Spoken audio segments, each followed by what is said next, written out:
what is up, YouTube? It's your boy Rank. I'm back for the fifth time. I think it's the fifth time. But today, quick little tip on how to clean up your reverb. Working on a song right now. Should be out in a week or so. Just got to get a vocalist on it. But I will show you a little bit of that right now.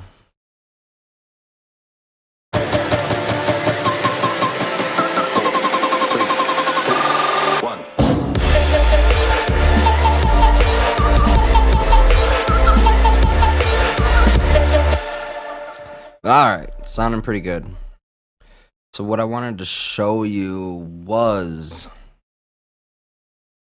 some reverb. So I like big reverbs, and because of that, it can make the mix kind of muddy. I'm gonna just drop snare right here. I'm just gonna loop it. You can hear that big reverb on there, which I already have it sidechained, which is what I'm gonna show you. But if I go to, if I just throw a big reverb on it, you can hear how we kind of lose the transient of the snare. You hear that? Sounds like shit.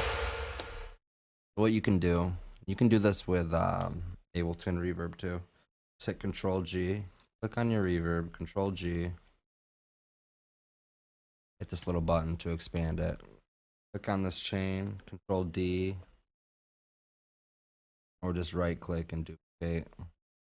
What we're gonna do, Control R, we're gonna rename this Reverb. So pretty much what we did with this audio effect track is we split the signal into two separate signals. So we have a reverb signal, and then we're gonna name this dry signal. So reverb's on that one. Take this off. Okay. So what we're gonna do essentially, we're gonna sidechain the reverb to the dry signal. So whenever the dry snare signal comes in, the reverb will duck out of the way.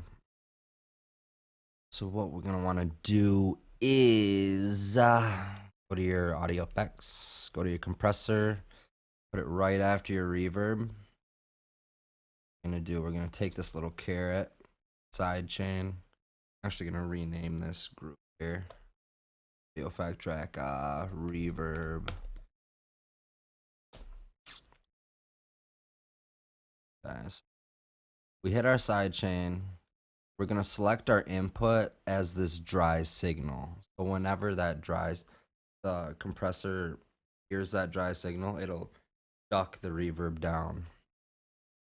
I will go to, have it under hard snare project.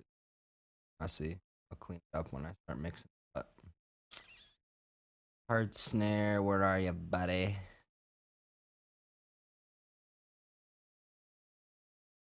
Hard snare, right there. Okay. Hard snare. Then we need to find our dry right here. I'm gonna go to reverb example. We're gonna do our dry signal. I'll typically do post effect. So now, yeah, it's taking this signal as what to start the compression. I'll play it. And as I bring this threshold down, it'll start ducking. When the snare hits, the reverb will start ducking.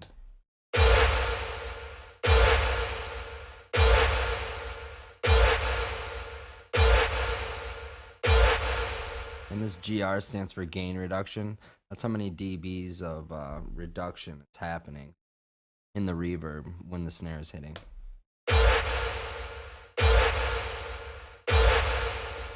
You just kind of adjust it to taste.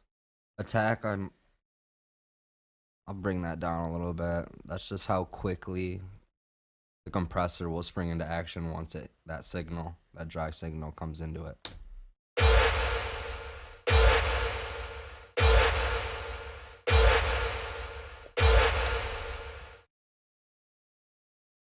The lower the attack time, the faster the compressor is actually. Then the ratio here is just the It's just pretty much how strong the compressor is. So we can bring that up a little bit.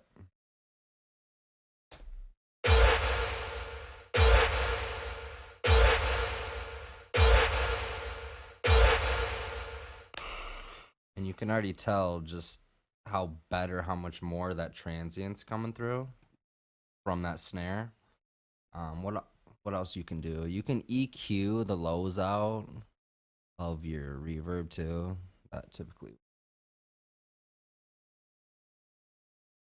because if you keep the reverb lows in, sometimes it gets kind of muddy. So we'll just cut it 100.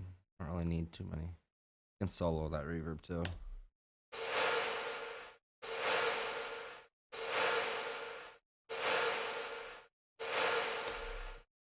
You hear how it's kind of ducking when that snare hits? Listen. It's like low in volume and then it goes up after that signal, that dry signal stops.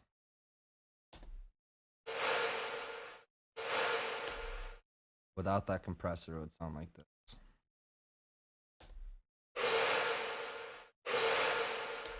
With the compressor.